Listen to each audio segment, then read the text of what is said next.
Hola, mi nombre es María Trujillo y soy docente del Departamento de Bioquímica y hoy vamos a ver digesta-absorción de nutrientes. A ver si podemos comenzar con la presentación. Ahí está. Bueno, primero tenemos que definir qué es la digestión.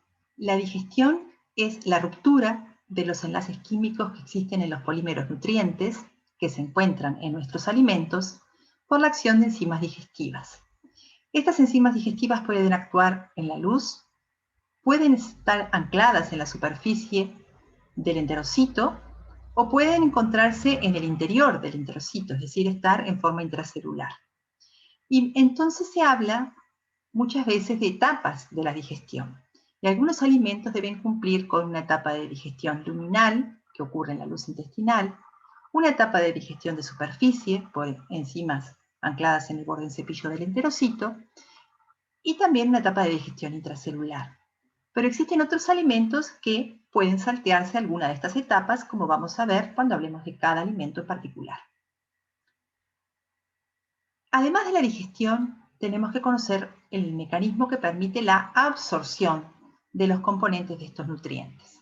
La absorción es el movimiento de nutrientes, incluyendo agua y electrolitos, a través de la mucosa intestinal hacia el fluido intersticial, desde el cual entran hacia la sangre o hacia la linfa. Y esto pueden involucrar mecanismos de transporte que sean a favor del gradiente de un determinado compuesto, en cuyo caso se habla de transporte pasivo, ya sea difusión simple, si la molécula puede atravesar libremente las membranas, o difusión facilitada, si es incapaz de atravesar libremente las membranas y precisa de un transportador que facilite el ingreso, pero siempre a favor del gradiente y por lo tanto siempre siendo transporte pasivo. O puede ser un transporte activo, en cuyo caso es en contra de gradiente de concentración y por lo tanto va a precisar acoplarse a algún otro proceso que libere la energía necesaria para que este proceso de transporte en contra de gradiente de concentración pueda ocurrir. Si es la hidrólisis de ATP, el mecanismo al que se acopla, entonces se habla de mecanismos de transporte activo primario. Pero a veces se acoplan a otros procesos y en forma indirecta dependen del ATP y por lo tanto estos son procesos de transporte activo secundarios y vamos a ver ejemplos en esta clase. Y a veces el transporte de moléculas a través del epitelio intestinal ocurre por mecanismos de endocitosis. Comenzaremos por los glúcidos, que también son llamados hidratos de carbono, por tener la fórmula general CH2ON, donde N es igual a 3 o mayor de 3. Como ya sabemos, la definición de glúcidos es ser polihidroxialdehídos o polihidroxicetonas, y por lo tanto tienen varios grupos hidroxilo y un grupo aldehído, o varios grupos hidroxilo y un grupo ceto, dependiendo de si son aldosas o cetosas. Bien, en nuestra dieta consumimos tanto polisacáridos, es decir, donde son polímeros de varios residuos monosacarídicos, ¿verdad? Podemos consumir disacáridos, en donde están formados por dos residuos monosacarídicos, o monosacáridos, ¿verdad? En cuyo caso no precisamos un proceso de digestión, ya que los monosacáridos pueden ser absorbidos, pero no pueden ser absorbidos hacia el enterocito, ¿verdad? Hacia el interior del enterocito y luego pasar hacia el otro lado del epitelio, ¿verdad? Hacia el espacio extracelular o hacia el capilar, moléculas mayores como disacáridos o polisacáridos y por lo tanto precisamos un proceso de digestión. Los monosacáridos que pueden ser consumidos en la dieta son fundamentalmente glucosa y fructosa. ¿Y dónde se encuentran? Bueno, se encuentran en la miel, se encuentran en las frutas, ¿verdad? O pueden ser utilizados o son utilizados como aditivos en varios alimentos. Y por ejemplo, el jarabe de maíz de alta fructosa, que luego vamos a tener un seminario en donde vamos a ver que en realidad su consumo no es recomendable, pero sí es utilizado como aditivo en la industria alimentaria y por lo tanto tenemos que saber cómo se metaboliza, cómo se absorbe, ¿verdad? Y cómo se metaboliza. Bien. Esto ya lo vimos, perdón. Pero en realidad los glúcidos son consumidos en las dietas occidentales fundamentalmente bajo la forma de almidón. Y el almidón es un homopolisacárido de residuos de glucosa. Las fuentes las vemos aquí, ¿verdad? Algunas de ellas, ya sea el maíz, la papa, o las pastas, o el arroz, o el pan, ¿verdad? Todos ellos son muy ricos en almidón. Es un glúcido de origen vegetal y está formado por amilosa y amilopectina. La amilosa es un polímero lineal de glucosas unidas entre sí por enlaces glucosídicos alfa 1,4. Mientras que la amilopectina tiene además de las glucosas unidas entre sí por enlaces alfa-glucosídicos alfa 1,4, tiene además puntos de ramificación en donde los enlaces son alfa 1,6, es decir, entre el carbono 1 de la glucosa y el carbono 6 de la vecina, ¿verdad? Y en la amilopectina las ramificaciones se dan cada aproximadamente 20 residuos de glucosa. Mientras que en el glucógeno, que es un homopolisacárido también de residuos de glucosa, pero que está presente en alimentos de origen animal, fundamentalmente en carnes, en hígado, ¿sí? El glucógeno, la diferencia que tiene con el almidón estructural es que está mucho más ramificado, pero también sus partes lineales están formadas por enlaces por residuos de glucosa unidos por enlaces glucosídicos alfa 1,4, mientras que los puntos de ramificación están formados por enlaces glucosídicos alfa 1,6. Bien, y no solamente consumimos polisacáridos como glucógeno y almidón, o monosacáridos como glucosa y fructosa, sino también disacáridos. Y destacamos aquí la maltosa, en donde dos residuos de glucosa se unen por enlaces glucosídicos alfa 1,4, trealosa, que se encuentra en algunos alimentos, por ejemplo en hongos, que alguna gente consume, en donde son dos moléculas de glucosa unidas entre sí por enlaces glucosídicos alfa 1,1, o la sacarosa, el azúcar de mesa, que es bastante común que la gente ingiera, ¿verdad? En donde los enlaces glucosídicos son entre el carbono 1 de la glucosa y el carbono 2 de la fructosa, de otro monosacárido, ¿verdad? Que es la fructosa, ¿sí? Que es una cetohexosa. Entonces el enlace glucosídico es beta 1, 2. Y en forma muy importante, la lactosa del azúcar de la leche, ¿verdad? Que es un alimento fundamental en una de las etapas de la vida, que es en los niños muy pequeños, fundamentalmente, ¿verdad? Que, por ejemplo, en los lactantes se aconseja que se alimenten exclusivamente de leche materna hasta cerca de los 6 meses. Y bueno, la lactosa entonces es el azúcar de la leche y está formado por galactosa y glucosa, que se encuentran unidas entre sí por un enlace glucosídico por un enlace glucosídico beta 1,4 entre el carbono 1 de la galactosa que se encuentra aquí y el carbono 4 de la glucosa que se encuentra aquí. Bien, deben ser hidrolizados los disacáridos porque solamente son absorbidos y solamente ingresan al enterocito bajo forma de monosacáridos. Ahí está. Pero comenzando entonces con el almidón, las enzimas responsables de la hidrólisis de los enlaces glucosídicos alfa 1,4 entre los residuos de glucosa del almidón son las alfa-amilasas. Y tenemos una alfa-amilasa en la saliva, que también se denomina hialina, la alfa-amilasa salival, que actúa sobre los alimentos mientras se encuentran en la boca, ¿verdad? Mientras masticamos y el almidón se encuentra en nuestra boca, es expuesto a la alfa-amilasa salival, que rompe enlaces glucosídicos alfa 1,4, pero luego, cuando tragamos, el alimento llega hacia el estómago, la alfa-amilasa es inactivada por el pH ácido del estómago. Y luego la digestión del almidón continúa por la enzima que es responsable de la mayor parte de la digestión del almidón, que es la alfa-amilasa pancreática, que se vuelca a la secreción pancreática a nivel del intestino delgado, ¿sí? Y la alfa-amilasa pancreática va a hidrolizar entonces el almidón que llegó hasta allí mayormente en forma no hidrolizada, ¿verdad? Y la alfa-amilasa pancreática y salival son 94% idénticas y por la ruptura de los enlaces glucosídicos alfa 1,4 genera monosacáridos, disacáridos u oligosacáridos. Aclaramos acá abajo, ¿verdad?, que hidroliza los enlaces glucosídicos alfa 1,4 internos, que no puede actuar sobre los alfa 1,6 que se encuentran en los puntos de ramificación, ni en los enlaces glucosídicos alfa 1,4 entre residuos de glucosa cercanos, vecinos a los puntos de ramificación, ni a los de los extremos.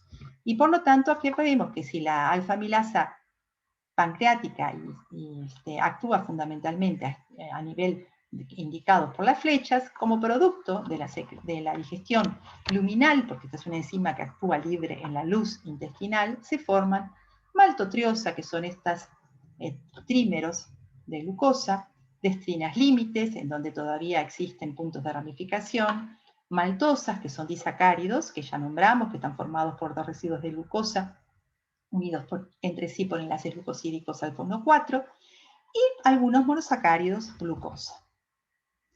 La digestión, entonces, es completada por la acción de enzimas de superficie. Y tenemos, por ejemplo, enzimas que se denominan, una enzima que se denomina maltasa, que es capaz de hidrolizar enlaces glucosídicos alfa 1,4 presentes en maltosa o maltotriosa. Tenemos también en la superficie del enterocito expresada la sacarasa, que hidroliza el enlace glucosídico de la sacarosa para formar glucosa y fructosa, o la lactasa, ¿verdad?, que hidroliza la lactosa para formar glucosa y galactosa. Tenemos también las destrinasas o isomaltasas, que hidrolizan los enlaces glucosídicos alfa 1,6 de las destrinas para formar residuos de glucosa. Entonces, acá lo que se ve es una cosa interesante, es que la sacarosa se encuentra en realidad formando un complejo con la isomaltasa, ¿sí? Y este complejo entonces se encuentra en el borde cepillo del enterocito, ¿sí?, y es responsable entonces de la digestión, de la etapa de digestión de superficie. Y también una cosa que es interesante de la lactasa, la enzima que hidroliza la lactosa, es que su expresión es mayor a nivel de niños pequeños, pero que algunos adultos pierden la capacidad de expresar la lactasa en la superficie intestinal y por lo tanto son incapaces de hidrolizar la lactosa y por lo tanto si ingieren lactosa, si ingieren leche, tienen lo que se llama una intolerancia a la lactosa y ocurre una diarrea osmótica. Acá vemos que la distribución a nivel del mundo de la gente que puede consumir leche sin tener intolerancia a la lactosa es desigual y que en aquellos sitios en donde la ganadería surgió en forma precoz, por ejemplo en Europa, en algunas zonas de África o de Asia, existe es mayor, ¿verdad?, la capacidad de hidrolizar la lactosa debido a la existencia de lactasa que no se pierde en las etapas de adultez, digamos, una vez que la persona llegó a la adultez. Mientras que en otras zonas del mundo, ¿verdad?, la capacidad de consumir lactosa sin tener intolerancia a la lactosa es mínima debido a la deficiencia de lactasa en estos epitelios intestinales. Y si uno acá mira un corte, ¿verdad?, a nivel de las microvellosidades intestinales y utiliza un anticuerpo que tiña a la lactasa, ¿verdad?, una detección inmunológica de la lactasa, los puntitos negros estos indican la detección de la lactasa, es mucho más rica en este epitelio intestinal de una persona que no tiene deficiencia de lactasa, ¿verdad?, mientras que este adulto que tenía intolerancia a la lactosa, cuando se realiza el mismo estudio y se realiza una biopsia y una tinción con un anticuerpo antilactasa, prácticamente no se detecta la presencia de lactasa a nivel de las vellosidades intestinales. Bien, una vez que formamos glucosa, fructosa o galactosa en los monosacáridos, o sea, una vez que se realizó la digestión de polisacáridos o disacáridos a sus monosacáridos constituyentes, deben ser absorbidos a través del enterocito para llegar hacia el capilar, ¿verdad? Y allí intervienen diferentes tipos de transportadores. Por un lado, glucosa y galactosa ingresan al enterocito en un mecanismo de cotransporte con sodio. Por este transportador, es una proteína transportadora que se expresa en la membrana apical del enterocito, que se denomina S por sodio, GLU por glucosa, T de transportador 1, S-GLUT1, ¿verdad? Ingresa glucosa y galactosa en contra de su gradiente de concentración utilizando el gradiente, utilizando la energía que libera el sodio al ingresar a favor de su gradiente, o sea, utiliza el gradiente de sodio.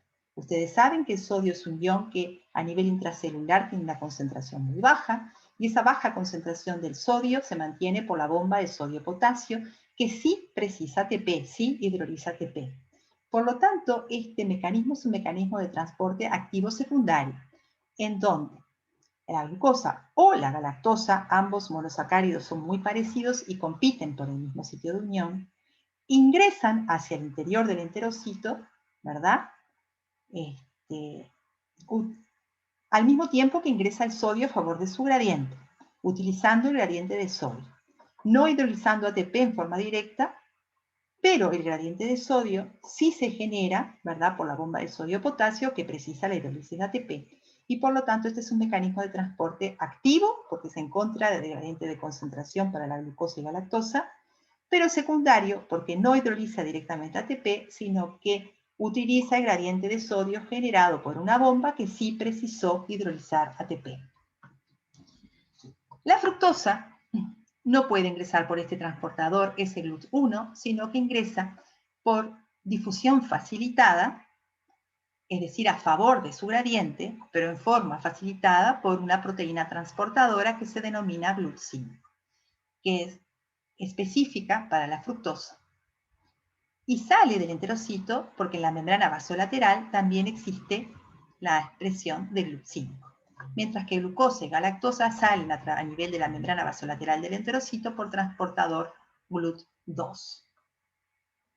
Y de esa manera, glucosa, galactosa y fructosa contenido en los glúcidos que nosotros ingerimos lograron ingresar al enterocito, salir a través de la membrana vasolateral y llegar entonces a la circulación hacia los capilares que la van a distribuir luego hacia el resto del organismo. Otro de los glúcidos que nosotros consumimos es la celulosa, que también es un polisacárido de glucosa. También es un homopolisacárido de glucosa, pero no es digerible y forma parte de lo que llamamos las fibras de la dieta. Y no se digiere porque los enlaces glucosídicos del almidón, starch es almidón, ¿verdad? Eran enlaces glucosídicos alfa 1,4 entre residuos de glucosa, pero en la celulosa los enlaces glucosídicos tienen la configuración beta. Son beta 1,4 entre los mismos carbonos, pero tienen una configuración diferente que hace que tenga una estructura distinta, ¿verdad? Y ya no puedan ser hidrolizados por las enzimas que nosotros presentamos a nivel de nuestro tubo digestivo, ¿verdad? O nuestro epitelio intestinal. O sea, nosotros carecemos de enzimas que sean capaces de hidrolizar la celulosa y por lo tanto la celulosa va a continuar su tránsito por el tubo digestivo hasta llegar al colon y luego excretarse en las heces. Y por lo tanto no contribuye, estos residuos de glucosa que forman parte de la celulosa no van a ser absorbidos, no van a pasar hacia la sangre, pero sí cumplen una función muy importante de cualquier manera. La función que tienen es la de facilitar el flujo, ¿verdad?, de las materias, de la materia intestinal, el flujo de las heces, ¿verdad?, por nuestro colon, disminuyendo la presión a nivel intestinal, ¿sí?, que de otra manera podría hacer que nosotros tuviéramos, por ejemplo, divertículos en la gente que consume pocas fibras, ¿verdad?, o se ha asociado incluso con otras patologías, como van a ver ustedes en el teórico y en la discusión grupal. De hecho, tenemos un problema sobre esto.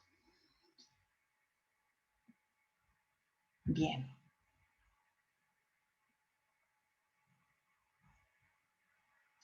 Bien, entonces, este es un resumen, ¿verdad?, de cómo tenemos la alfa-amilasa salival, que es capaz de actuar fundamentalmente sobre el almidón, pero por poco periodo de tiempo, ¿verdad?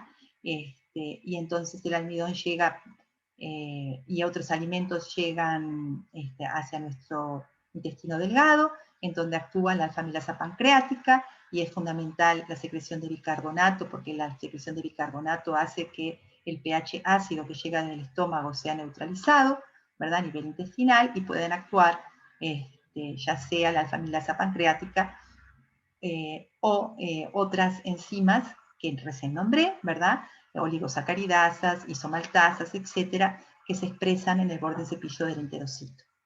Y entonces, a partir de la digestión total de estos glúcidos ingeridos, tenemos que se forman glucosa, fructosa y galactosa, que por los mecanismos que recién nombramos van a ser absorbidos y van a pasar hacia la sangre, mientras que la celulosa es un componente de las fibras de la dieta que no es absorbido y que por lo tanto va a ser excretado en las heces. Bien, con esto finalizamos digestoabsorción de glúcidos, pasamos a digestoabsorción de proteínas. Nosotros ingerimos cerca de 70 gramos de proteínas, pero además se secretan proteínas hacia la luz intestinal, por ejemplo, en las secreciones digestivas, ¿verdad? Las enzimas digestivas. Y esas enzimas y proteínas que ingerimos o que son secretadas en las secreciones digestivas tienen que ser proteolizadas para poder ser absorbidas. Las proteínas cumplen con las diferentes etapas de la digestión que nombramos. Tienen digestión luminal, en donde es muy importante la participación de enzimas que provienen del páncreas, si bien no son las únicas, pero son muy importantes. También cumplen con etapas de digestión de superficie por enzimas ancladas en el borde del cepillo, y muchas veces también cumplen con etapas de digestión intracelular, porque algunos péptidos, sobre todo bipéptidos o tripéptidos que pueden ingresar al enterocito, son hidrolizados hacia sus aminoácidos componentes en el interior del enterocito. Bien, las proteasas que intervienen en este proceso de digestión tienen especificidad por diferentes tipos de enlaces peptídicos, los enlaces que unen aminoácidos en estas proteínas ingeridas. Algunas son endopeptidasas, o sea que intervienen, que hidrolizan enlaces peptídicos internos de las proteínas ingeridas. Otras son exopeptidasas y dependiendo de si comienzan a actuar desde el extremo amino o carboxilo terminal, se denominan amino o carboxipeptidasas. Muchas veces, no siempre, pero en muchos casos, son sintetizados como zimógenos o precursores inactivos, ¿verdad? Y se vuelven activos por un proceso que se denomina de proteólisis limitada. Es decir, no se rompen, no se hidrolizan los enlaces peptídicos por proteólisis en forma indiscriminada, sino que se rompe un determinado enlace peptídico. Eso hace que se pierda un determinado péptido, que la proteína cambie de conformación y se active. Es decir, que los zimógenos, los precursores de estas proteínas son inactivos, y cuando se hidroliza por proteólisis limitada un determinado péptido, se produce la activación de estos zimógenos. Eso es fundamental porque muchas de estas enzimas provienen del páncreas y la activación, si estas enzimas fueran secretadas ya en su forma activa, podrían producir una pancreatitis. Y de hecho es una cosa que a veces ocurre en algunos casos en donde hay un bloqueo o una obstaculización del flujo pancreático. Bien. Las proteínas que son ingeridas por la dieta comienzan su digestión a nivel del estómago por acción de la pepsina. La pepsina es una enzima proteolítica, una endopeptidasa, o sea que hidroliza enlaces peptídicos internos, ¿verdad?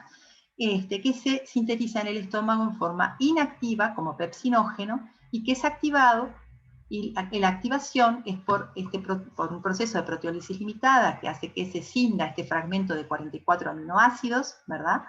Y que es de una manera que se expone el sitio activo de la enzima y entonces se permite que la enzima se activa. Ese proceso, ¿verdad?, de proteólisis limitada ocurre por el bajo pH del estómago. Así se comienza la activación de la pepsina, pero una vez que algunas moléculas de pepsina se activaron, la pepsina tiene una acción autocatalítica que promueve el clivaje y la activación de más moléculas de pepsinógeno.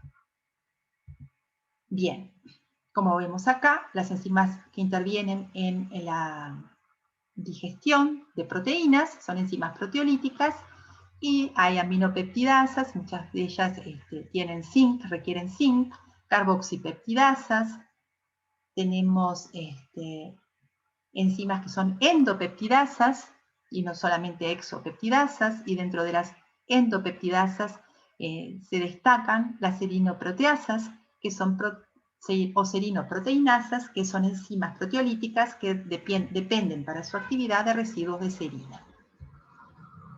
Aquí tenemos la pepsina, que requiere para su actividad de residuos de aspartato, es una enzima proteolítica dependiente de residuos de aspartato. Esa es la estructura de la pepsina. Por acción de la pepsina a nivel del estómago, las proteínas ingeridas van a hidrolizarse a polipéptidos y oligopéptidos, que pasan hacia el intestino y son sensados por células enteroendocrinas. Eso promueve la liberación por estas células enteroendocrinas de colecistoquinina y secretina, que son hormonas, que llegan, ¿verdad?, hacia el enterocito y llegan a células pancreáticas acinares, o sea, las células de los acinos pancreáticos, promoviendo la generación de un jugo pancreático rico en enzimas digestivas, pero que todavía no están activadas, o sea, rico en simógenos pancreáticos. Fundamentalmente, esto es actividad de la colecistoquinina, de la hormona colecistoquinina, ¿verdad? Y entonces, en el enterocito se expresa enteropeptidasas en el borde, en cepillo del enterocito. Cuando llega el tripsinógeno por la secreción pancreática hacia la luz intestinal, ¿verdad? O hacia el intestino, la enteropeptidasa unida al borde cepillo del enterocito promueve la activación del tripsinógeno a tripsina, ahí, en el tubo digestivo y no en el páncreas, ¿verdad? Por eso es importante que el tripsinógeno se sintetice bajo forma de simógeno inactivo.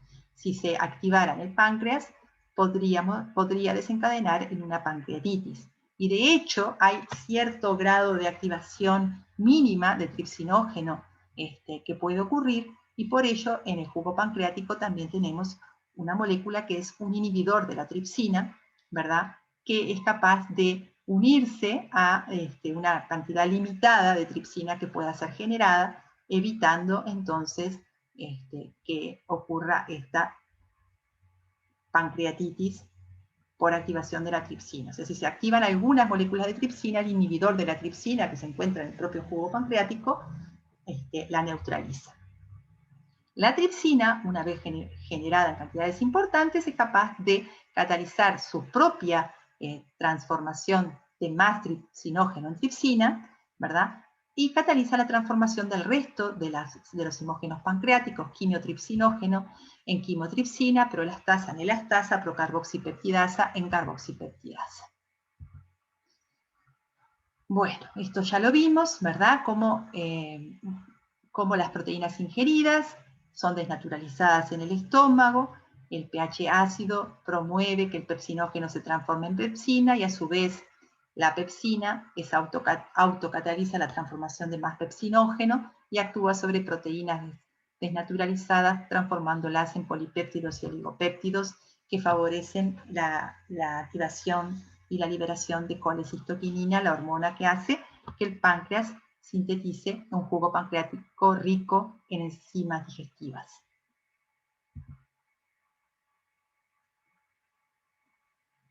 Bien, como vimos, la pepsina depende de aspartato en su sitio activo y todas estas endopeptidasas, ya sea la pepsina u otras endopeptidasas, no como por ejemplo la quimotripsina, la elastasa y la tripsina, que son endopeptidasas, pero estas son de origen pancreático y son serinoproteasas, tienen determinada especificidad por sustrato, ¿no? Son endopeptidasas, pero no hidrolizan enlaces peptídicos de cualquier tipo, sino que tienen determinada especificidad. Como vemos aquí, ¿verdad? La tripsina característicamente hidroliza en sitios en donde el enlace peptídico contiene arginina o lisina, o sea, aminoácidos básicos, mientras que la quimiotripsina es más específica para aminoácidos hidrofóbicos fundamentalmente aromáticos, ¿sí? Yo que sé, la pepsina, por ejemplo, también tiene una determinada especificidad por determinados aminoácidos, como se está indicando aquí.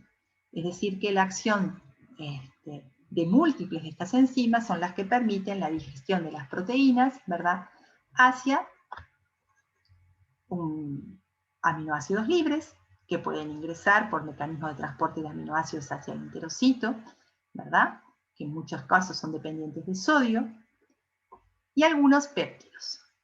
Estos péptidos pequeños, ¿verdad? Oligopéptidos, van a continuar su transformación en más aminoácidos y péptidos aún más pequeños por la acción de peptidasas de superficie. Pueden ser endopeptidasas o aminopeptidasas o dipeptidasas expresadas en la superficie del enterocito. Y entonces generamos más aminoácidos que son ingresados al enterocito por mecanismo de transporte de aminoácidos, algunos dipéptidos y tripéptidos, y estos dipéptidos y tripéptidos sí pueden entrar al enterocito porque hay un mecanismo de transporte acoplado con protones que permite el ingreso de dipéptidos o tripéptidos al interior del enterocito. Y una vez en el interior del enterocito, existen dipeptidasas y tripeptidasas intracelulares que continúan la transformación hacia aminoácidos, los cuales salen por la membrana basolateral del enterocito y pueden llegar hacia la circulación. Entonces ahora vamos a hablar de la absorción de aminoácidos y de los di y tripéptidos hacia el enterocito. Los transportadores de aminoácidos que expresa el enterocito se caracterizan porque son estereoespecíficos, o más bien presentan estereoespecificidad y prefieren los L-aminoácidos sobre los D-aminoácidos. Tienen una especificidad por sustrato amplia, es decir, no hay un transportador para cada un aminoácido diferente de los 20 que forman parte de las proteínas, sino que generalmente un mismo transportador puede transportar más de un aminoácido siempre y cuando estos aminoácidos compartan su característica, sean similares, ¿verdad? O aminoácidos que sean todos polares, o aminoácidos que sean aromáticos, o aminoácidos que sean básicos, etc. Y tienen la especificidad superpuesta porque hay algunos aminoácidos que pueden ser transportados por más de un transportador. Ahora, no solamente ingresan al enterocito, como recién dije, ¿verdad? Aminoácidos, sino que también pueden ser absorbidos dipéptidos o tripéptidos. Pueden ingresar al enterocito, mejor dicho, dipéptidos o tripéptidos que continúan en su mayoría su hidrólisis en forma intracelular, cumpliendo con la etapa de digestión intracelular. Esto se descubrió cuando se observó que a veces había pacientes que presentaban la incapacidad de transportar algún aminoácido esencial, es decir, que no podemos sintetizar. Entonces, si no tenemos el transportador que permite el ingreso hacia el enterocito del aminoácido y ese aminoácido es esencial, nosotros deberíamos tener algún problema, ¿verdad? Y sin embargo, esa persona no tenía deficiencia de ese aminoácido esencial. O sea, un aminoácido esencial es un aminoácido que nosotros no lo podemos sintetizar, ¿verdad? Si no lo podemos sintetizar, dependemos de su ingreso a partir de la dieta. Si no tenemos el transportador de dicho aminoácido y no tenemos ninguna deficiencia de ese aminoácido que es esencial, significa que lo estamos absorbiendo de otra manera y no como aminoácido. Y se dieron cuenta entonces estos investigadores que existía un mecanismo de transporte de dipéptidos y de tripéptidos que permitía ingreso de ese aminoácido aun cuando faltara el transportador del aminoácido, porque podría llegar al enterocito como dipéptido o como tripéptido. Bien, entonces aquí tenemos que hay muchos transportadores de aminoácidos, que ya dijimos que muchas veces transportan más de un tipo de aminoácidos. Por ejemplo, este transportador B transporta aminoácidos neutros, cotransportando el aminoácido con sodio. Muchos de estos transportadores de la membrana apical del enterocito utilizan al sodio y al gradiente del sodio, por lo tanto son mecanismos de transporte activo secundario, ¿verdad?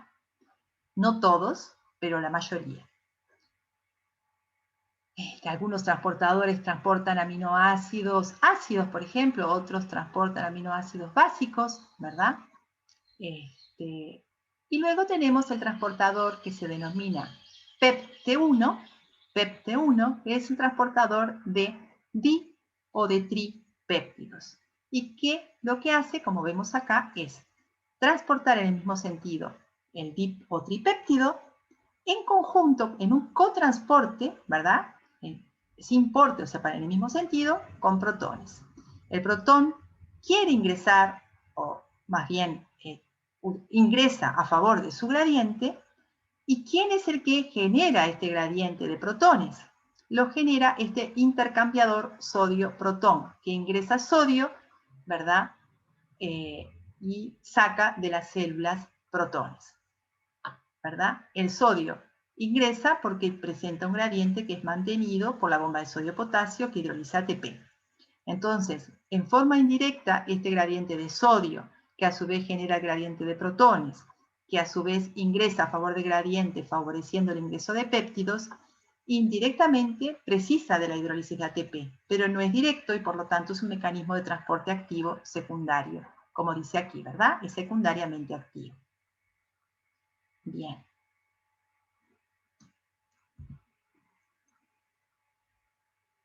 Aquí tenemos una lista, ¿verdad?, de aminoácidos que son esenciales y por lo tanto deben ser ingeridos en la dieta, y de aminoácidos que son no esenciales y por lo tanto los podemos sintetizar aun cuando no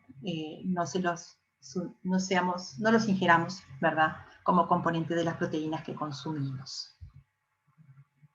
Y aquí es un resumen, ¿verdad?, de lo que estuvimos diciendo, que es sacado de un libro, que en realidad es un libro que está disponible en el portal Biblo de Timbo, Marx, ¿verdad?, Bioquímica Médica Básica, que es uno de los libros que está recomendado en la bibliografía recomendada, y donde vemos que en los alimentos hay proteínas, y esas proteínas en el estómago sufren la acción del pH ácido, que lo que hace es fundamentalmente desnaturalizar a la proteína, que pierda su conformación nativa y por lo tanto sea más fácilmente atacada por las proteasas que la van a degradar, esta proteína que se tiene que absorber.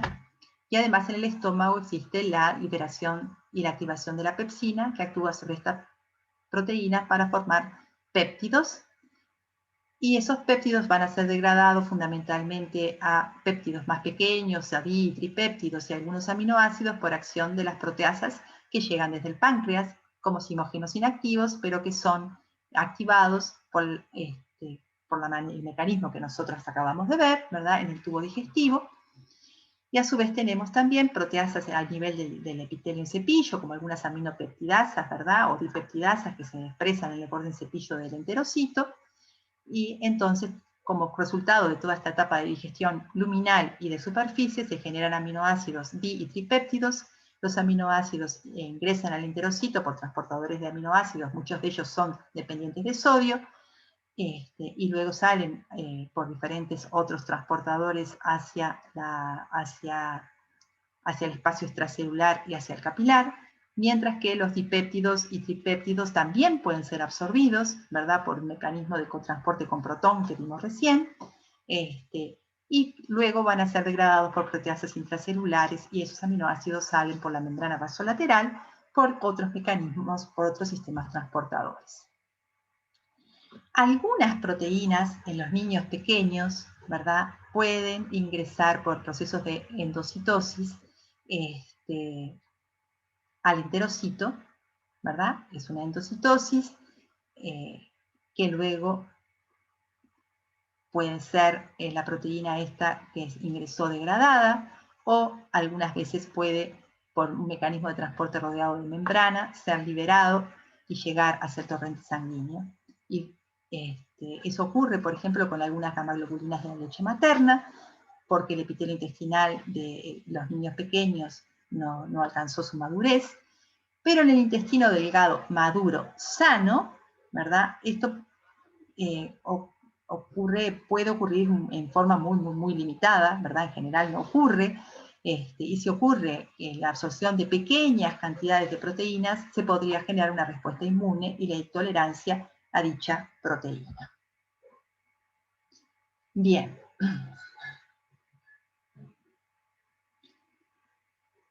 Finalmente, tenemos que hablar de la digesta-absorción de lípidos. Los lípidos de la dieta constituyen aproximadamente el 30% de la ingesta calórica recomendada diaria. O sea, puede ser diferente a esto, ¿verdad?, pero lo que se recomienda es que cerca del 30% de la ingesta calórica diaria ocurra bajo la forma de lípidos. Y los lípidos que consumimos son fundamentalmente triacilglicéridos, que los consumimos bajo la forma de grasas y aceites. También consumimos fosfoglicéridos, ¿verdad?, que son componentes de membranas celulares. Nosotros en nuestros alimentos hay membranas celulares y consumimos entonces fosfoglicéridos. Y también consumimos ésteres de colesterol. Y todos estos compuestos deben ser degradados, ¿verdad?, deben ser digeridos para su correcta absorción. Acá tenemos entonces cómo están formados los triglicéridos de las grasas o de los aceites. Las grasas, ¿verdad?, que son sólidas a temperatura ambiente, ¿sí?, se encuentran predominantemente en alimentos de origen animal. Son triglicéridos, bueno, los aceites también, pero se diferencian en la composición de los ácidos grasos que los forman parte. Acá tenemos un triglicérido donde tenemos el glicerol, y en posición 1, 2 y 3 están esterificados ácidos grasos saturados, y eso hace que se mantengan en estado sólido a temperatura ambiente y que esto sea una grasa.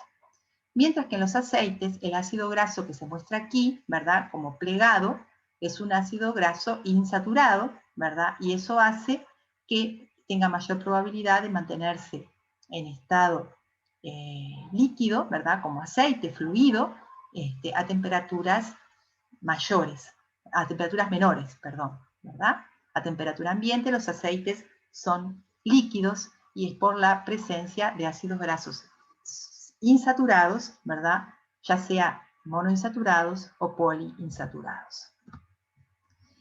La mayor parte de los ácidos grasos que encontramos en los alimentos son de cadena larga, entre 16 y 20 átomos de carbono, si bien existen también algunos de mayor longitud o de menor longitud, y generalmente consumimos ácidos grasos saturados, ácidos grasos monoinsaturados, como por ejemplo el oleico. Ustedes deben haber oído hablar, deben haber consumido el aceite alto oleico, que significa que tiene un contenido de ácido oleico importante, y ácidos grasos poliinsaturados, como por ejemplo el linoleico o el linolénico, ¿verdad? Acá tenemos el linoleico, es poliinsaturado porque tiene 2 dobles enlaces, ¿verdad? Y fíjense que el último doble enlace, si empezamos a contar desde el extremo carboxilo terminal, se encuentra aquí a 6 carbonos de distancia del metilo terminal y por lo tanto el linoleico es un ácido graso omega 6. Mientras que el linolénico, el último doble enlace, se encuentra a una distancia de 3 carbonos del metilo terminal y por lo tanto es un omega 3. Ambos son ácidos grasos esenciales porque no los podemos sintetizar en nuestro organismo, ¿verdad? Porque carecemos de enzimas que puedan introducir insaturaciones más allá del carbono 9, o sea, podemos hacer el ácido oleico que tiene 18 carbonos pero tiene un solo doble enlace que está en esta posición, pero ya no podemos introducir dobles enlaces más allá del carbono, de este doble enlace entre carbono 9 y carbono 10, y por lo tanto nosotros estos ácidos grasos son esenciales porque además los precisamos porque son precursores de un montón de mediadores que tienen acciones hormonales y parácrinas, ¿verdad?, como son las prostaglandinas, que luego vamos a ver cuando hablen del metabolismo de los eicosanoides. Bien. También consumimos colesterol, ¿verdad? El colesterol se encuentra en los alimentos que comemos, tiene esta estructura, es un poco diferente, ¿verdad? Los ésteres de colesterol, este OH no está libre, sino que está unido a un ácido graso. Esa es la diferencia entre el colesterol libre, que sería este, y un éster de colesterol, en donde tenés una larga cola hidrocarbonada del ácido graso que esterifica este hidroxilo. Y se encuentra, por ejemplo, formando parte de las membranas biológicas, cumpliendo la función de regular la fluidez de la membrana. Y también, otra de las funciones del colesterol es el precursor de la vitamina D, por ejemplo, que nosotros podemos sintetizar, como vamos a ver luego en otra clase. Es precursor de hormonas esteroideas, que se sintetizan a partir de colesterol. O sea que el colesterol en demasía es malo, ¿verdad?, para nuestro organismo, como van a ver luego metabolismo lipídico, pero sin embargo, un contenido mínimo de colesterol en nuestro organismo es necesario, lo podemos sintetizar, o sea que no necesariamente lo tenemos que adquirir de la dieta, pero un contenido mínimo de colesterol es necesario porque cumple funciones en nuestro organismo, ¿verdad? La digestión de los lípidos que vienen de la dieta es acción de diferentes tipos de enzimas. Tenemos la lipasa gástrica, que actúa sobre triglicéridos a nivel del estómago, la lipasa pancreática, que actúa a nivel del intestino delgado, colesterol esterasas y fosfolipasa 2, que también actúan a nivel intestinal. Bien. Con respecto a las triglicéridos lipasas, existen lipasas prepancreáticas. En el hombre, en el humano, es diferente a otros mamíferos. Estas lipasas prepancreáticas actúan fundamentalmente a nivel del estómago y tienen la capacidad de hidrolizar cerca del 15-18% de los enlaces éster en los triglicéridos que consumimos. Adquieren especial importancia en casos de insuficiencia pancreática, en donde la secreción de la lipasa pancreática está disminuida, ¿verdad? La actividad lipasa pancreática actúa fundamentalmente a nivel de las interfaces lípido-agua, ¿verdad?, en solución, y requiere para su actividad de la colipasa, que es una proteína que facilita su absorción en las interfaces lípido-agua cubiertas de sales biliares y previene la inactivación de la lipasa por las sales biliares. Aquí tenemos un esquema de cómo sería la estructura de la lipasa en ausencia, en una conformación en la que no es capaz de interaccionar con los lípidos substratos, las gotitas de emulsión ricas en triglicéridos, ¿verdad? Porque está en una conformación abierta, y la unión de la colipasa a la lipasa promueve un cambio en la conformación de que permite entonces, que se le denomina enzima asterisco, ¿verdad? En este caso, que permite entonces que pueda actuar sobre su sustrato, además de impedir la inactivación por las sales biliares, que también se pueden encontrar a nivel de estas gotitas de emulsión. Bien. Entonces, por acción de la lipasa pancreática fundamentalmente, lo que ocurre es la hidrólisis del enlace éster entre el glicerol y los ácidos grasos, y tiene más favorecida la acción a nivel del ácido graso presente en posición 1 y en posición 3, que sobre el ácido graso que está esterificando el glicerol en posición 2, y por lo tanto, como producto se genera el monoacilglicérido con el ácido graso unido en posición 2, más dos ácidos grasos libres.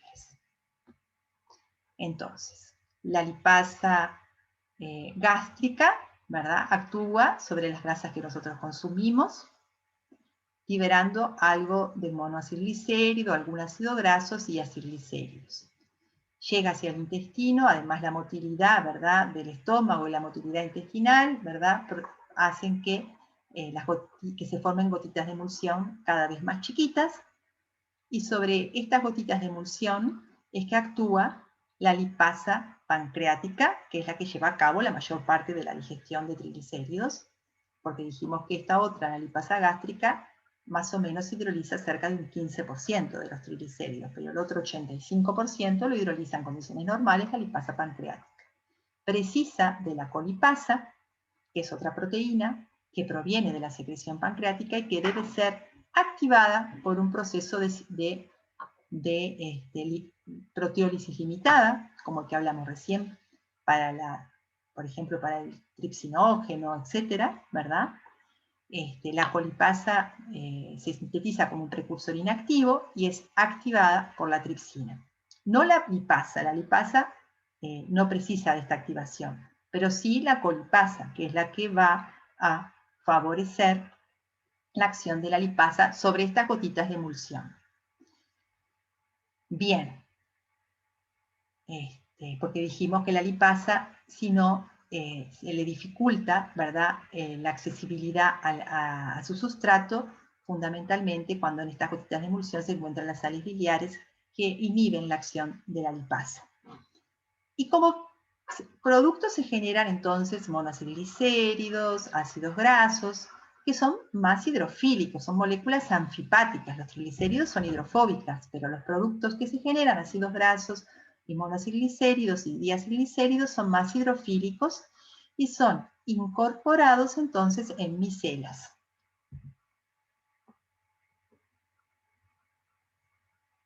Bien, ahora vamos a seguir hablando de la digestión de los lípidos de la dieta, pero algunos lípidos son consumidos como fosfoglicéridos. Miren, acá tenemos el glicerol, que en posición 1 está esterificado un ácido graso, en posición 2 está esterificado un segundo ácido graso, pero en posición 3, en vez de estar esterificado un tercer ácido graso, que sería un triglicérido, se encuentra un fosfato unido a un alcohol de cabeza polar, que puede ser colina, que puede ser serina, entonces esto puede ser fosfatidilcolina o fosfatidilserina, etc. ¿Verdad? Es un fosfolicérido. Sobre estos fosfolicéridos que se encuentran también en los alimentos, por ejemplo, formando parte de las membranas celulares de, yo que sé, de algunos alimentos que consumimos como carnes, actúan las fosfolipasas, ¿verdad? Que hidrolizan uno de los ácidos grasos, la fosfolipasa 2 actúa sobre el ácido graso en posición 2, liberando este fosfolicérido y un ácido graso. También sobre los ésteres de colesterol, ¿verdad? Acá no están, bueno, no los puse en la diapositiva, pero sobre los ésteres de colesterol, en donde el colesterol tiene un OH en el cual está esterificado un ácido graso, son hidrolizados por la colesterol esterasa, que son enzimas que separan el ácido graso del colesterol esterificado, formando ácido graso libre más colesterol libre. Bien, acá estamos mostrando la gotita de emulsión sobre la que actúa en la lipasa junto con la colipasa, ¿verdad? Y los productos, entonces, que se generaron por acción de la fosfolipasa o de la lipasa junto con la colipasa y de la colesterol esterasa, son incorporados en estas gotitas, son incorporados en estas micelas. La gota de emulsión era donde actuaban las enzimas y los productos de acción de estas enzimas se incorporan en estas micelas, ricas en estos productos de la acción de las enzimas digestivas. Bien.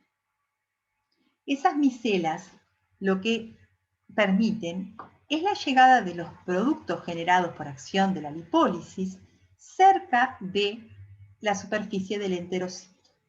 Estos productos no tienen una concentración en solución importante, no pueden adquirir una concentración en solución importante, por lo cual si no se pudieran generar estas micelas, la absorción sería muy lenta. La formación de estas micelas permite que se llegue a una concentración local cercana al borde cepillo del enterocito mayor, y luego los productos van a ir siendo liberados cerca de la superficie del enterocito y absorbidos, o sea, la micela no pasa como tal por la membrana apical del enterocito, sino que los productos que fueron incorporados en la micela están en equilibrio con la solución acuosa, ¿verdad?, de la capa de agua inmóvil que rodea el enterocito, y desde allí ingresan hacia el enterocito. Pero lo que permiten es que haya una concentración local cercana a la superficie del enterocito mucho mayor de estos productos y por lo tanto facilita la absorción. Es lo que se muestra en esta figura, de la cual no voy a hablar porque está presente en la discusión grupal que ustedes van a tener en poquito, en breve. Y así ingresaron hacia el enterocito, ¿verdad? Porque se liberaron de la micela y atravesaron la superficie del enterocito, ya sea ácidos grasos, ¿verdad? O monoacilglicéridos, colesterol, etc.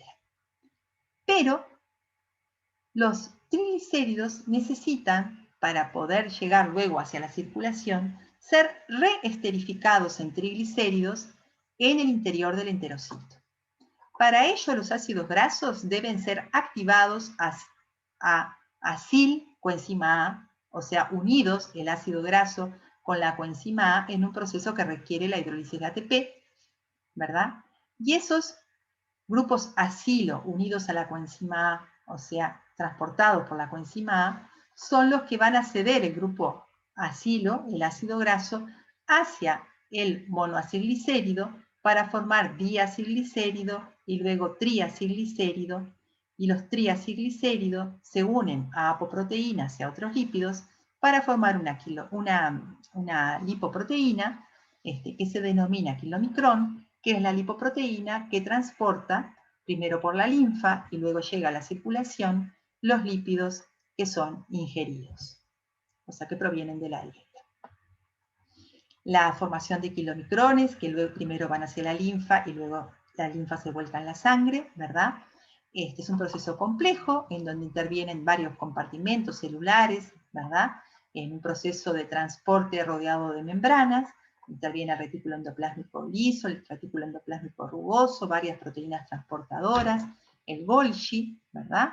Y entonces diferentes productos son transportados por vesículas que luego se fusionan, ¿verdad? Una vez que el kilomicrón tiene todos sus componentes, ¿verdad? Tiene el componente lipídico y tiene la apoproteína 48, que es un componente principal, y apoproteína A, es volcado hacia la linfa y hacia la circulación como kilomicrón naciente y luego recibe otras apoproteínas necesarias para su función, pero todo esto lo van a ver cuando vean metabolismo de las lipoproteínas en otro teórico. Este es un kilomicrón ya maduro, ven entonces que las apoproteínas fundamentales son las 48, las C son adquiridas fundamentalmente en circulación y todo su interior está lleno de lípidos hidrofóbicos como triglicéridos y ésteres de colesterol, mientras que el colesterol, que tiene una porción más hidrofílica, que es el grupo hidroxilo libre, ¿verdad?, que en el colesterol libre no está esterificado, se encuentra más hacia la superficie del kilomicrón interaccionando con el agua. Como vemos en esta diapositiva, cerca del 90% del total del peso del kilomicrón está formado por triglicéridos, porque los triglicéridos son el componente lipídico fundamental de la dieta. Mientras que su masa en proteínas, las apoproteínas que mencionamos recién, en colesterol, estrés de colesterol o fosfolípidos, es mucho menor y eso refleja la composición lipídica de la dieta. Y aquí tenemos nuevamente la diapositiva resumen que tomamos del Marx, del libro que les digo que está en el portal Biblo, para que ustedes puedan disponer de él y puedan leer en la bibliografía recomendada, ¿verdad? En donde los triglicéridos son ingeridos y tenemos, ¿verdad?, que llega la secreción biliar, en donde vienen las sales biliares, que ustedes tuvieron un teórico hace poquito de sales biliares, ¿sí? Acá no se muestra, pero sobre los triglicéridos la lipasa gástrica actúa y es responsable de una degradación de un porcentaje no muy importante, pero que existe, ¿verdad?, de los lípidos ingeridos, pero la mayor parte, entonces, de la digestión ocurre por la trigliceridolipasa unida a la colipasa a nivel de las gotitas de emulsión que llegan al intestino delgado. Y en esas gotitas de emulsión actúa entonces la trigliceridolipasa unida a la colipasa y se liberan monoacilglicéridos y ácidos grasos, los cuales se unen para formar micelas junto con sales biliares, ¿verdad? Y eso permite una concentración local cerca del enterocito grande de estos productos de la lipólisis, que hace que se absorban de forma más eficiente ácidos grasos, monoacilglicéridos, etc., que luego tienen que ser nuevamente incorporados en triglicéridos, unidos a ApoB48, a otros componentes lipídicos como fosfolípidos en los kilomicrones nacientes, que luego van a ser volcados a la circulación y van a recibir en circulación otras apolipoproteínas que provienen desde otras lipoproteínas, como van a ver en el teórico de lipoproteínas. Bien. Y por aquí, entonces, finalizamos con este teórico de digesto absorción de nutrientes y muchas gracias por su atención.